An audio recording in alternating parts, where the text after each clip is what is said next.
இன்றைய வேத வசனம் சங்கீதம் 103 அதிகாரம் 2 என் ஆத்துமாவே கர்த்தரை சோஸ்தரி, அவர் செய்த சகல உபகாரங்களையும் மறவாதே.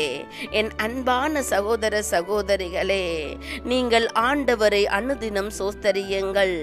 அவர் செய்த நன்மைகளை நினைத்து நன்றி கூறுங்கள். எப்படியாக கர்த்தரை சோஸ்தரிக்க வேண்டும் என்று தாவீது என்னும் பக்தன் சொல்லுகிறார். அவர் முழு இருதயத்தோடு முழு உள்ளத்தோடு தேவனை சோஸ்தரிக்கிறார். அப்படியானால் எங்களை நாங்கள் ஆராய்ந்து பார்ப்போம். என் முழு உள்ளம், எனக்குள் இருக்கிற ஆவியானவரை நான் பரிசுத்தத்தோடு தொழுது கொள்ள வேண்டும். அவரை வாழ்த்த வேண்டும். அவர் செய்த நன்மைகளை நினைக்க வேண்டும். எனக்குள் இருக்கும் மனசாட்சியே, சுத்தமாயிருப்பதன் மூலம் கர்த்தரை சோஸ்தரி. என் இருதயமே, கர்த்தரை ஏற்றுக்கொண்டிருப்பதன் மூலம் கர்த்தரை சோஸ்தரி. எனது ஆத்துமாவே, எனது வாஞ்சையே, கர்த்தர் விரும்புவதை நேசிப்பதன் மூலம் அவரை சோஸ்தரி. என் சிந்தனையே, கர்த்தரின் செயல்களையும் சொற்களையும் தியானித்து அவரை சோஸ்தரி. என்னுடைய எதிர்கால நம்பிக்கையே, கர்த்தர் வைத்திருக்கும் பரலோக பேறுகளை உணர்ந்து அவரை சோஸ்தரி. எனது ஒவ்வொரு வார்த்தையே உண்மையாயிருப்பதன் மூலம் கர்த்தரை சோஸ்தரி.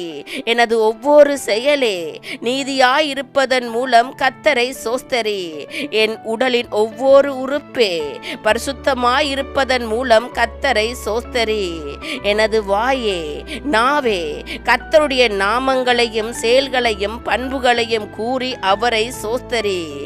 அரை மனதோடு அல்ல, முழு மனதோடும் ஆவியோடும் உண்மையோடும் நாங்கள் கர்த்தரை சோஸ்தரிக்க வேண்டும். இப்படியாக முழு உள்ளத்தோடு தாவீது என்னும் பக்தன் தேவனை சோஸ்தரிக்கிறார். நாங்களும் அப்படியாக முழு உள்ளத்தோடு முழு இருதயத்தோடு தேவனை சோஸ்தரித்து அவரை அனுதினம் நாங்கள் அவர் செய்த நன்மைகளை நினைத்து நன்றி செலுத்துகிறவர்களாக இருக்க வேண்டும். என் ஆத்துமாவே கர்த்தரை சோஸ்தரி. என் முழு உள்ளமே அவருடைய பரிசுத்த நாமத்தை சோஸ்தரி. என் ஆத்துமாவே கர்த்தரை சோஸ்தரி. அவர் செய்த சகல உபகாரங்களையும் மறவாதே. நாங்கள் நன்றி உள்ளவர்களாக இருக்கும் போது தேவன் எங்களையும் எங்கள் குடும்பங்களையும் மென்மேலும் ஆசீர்வதிப்பார்.